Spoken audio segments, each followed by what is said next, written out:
AP MLA కోట ఎమ్మెల్సీగా అభ్యర్థిగా Janasena party ముఖ్య నేత కొనిదెల నాగబాబు నామినేషన్ దాఖలు చేశారు. కూటమి అభ్యర్థిగా నాగబాబు పేరును జనసేన ప్రకటించగా మంత్రులు నారా లోకేష్, నాదెండ్ల మనోహర్ పలువురు ఎమ్మెల్యేలతో కలిసి రిటర్నింగ్ అధికారికి నామినేషన్ పత్రాలు అందజేశారు. నామినేషన్ పత్రాల దాఖలు సందర్భంగా నాగబాబు తన ఆస్తులు, అప్పుల వివరాలు అఫిడవిట్ ద్వారా వెల్లడించారు. అందులో ఆసక్తికర విషయాలు వెలుగులోకి వచ్చాయి. తనపైన ఎలాంటి క్రిమినల్ కేసులు లేవని స్పష్టం చేశారు.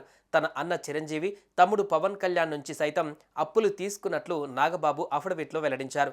తనపై ఒక్క పోలీస్ కేసు లేదని తెలిపారు. తనకు 59 కోట్ల చరాస్తులు, 11 కోట్ల విలువైన స్థిరాస్తులు ఉన్నట్లు వెల్లడించారు. నాగబాబు అప్పుల వివరాలు చూస్తే 56.97 లక్షల హౌసింగ్ లోన్ ఉంది, 7.54 లక్షల కార్ లోన్ ఉంది, 1.64 కోట్లు పలువురు వద్ద అప్పుగా తీసుకున్నారు. అందులో చిరంజీవి వద్ద 28.48 లక్షల అప్పు చేయగా పవన్ కళ్యాణ్ వద్ద కూడా 6.9 లక్షల అప్పు చేశారు. అయితే నాగబాబుకి ఇంత అప్పు చేయాల్సిన పరిస్థితి ఎప్పుడు వచ్చింది అని అందరూ ఆలోచనలు చేస్తున్నారు.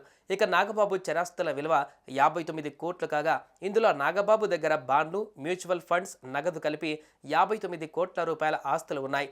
చేతిలో నగదు 21.81 లక్షలు, బెంజ్ కారు 67.28 లక్షలు, హ్యుందాయ్ కారు 11.04 లక్షలు, బంగారం మరియు వెండి 57.99 లక్షల విలువైన 724 గ్రాముల బంగారం, భార్య వద్ద 55 క్యారెట్ల వజ్రాలు, 20 కేజీల వెండి, వీటి విలువ 21.40 లక్షలు ఉన్నాయి. రంగారెడ్డి జిల్లాలో 5.3 కోట్ల విలువ చేసే 2.39 ఎకరాల భూమి, 82.80 లక్షల విలువ చేసే మెదక్ జిల్లా నర్సాపూర్లో 8.28 ఎకరాల భూమి, రంగారెడ్డి జిల్లా టేకులపల్లిలో 1.07 ఎకరాల భూమి, దీని విలువ 53.50 లక్షలు, హైదరాబాద్ మణికొండలో విల్లా 2.88 కోట్లు, మొత్తంగా 59.12 కోట్ల విలువైన చరాస్తులు కూడా ఉన్నట్లు ఎన్నికల అఫిడవిట్లో వివరించారు.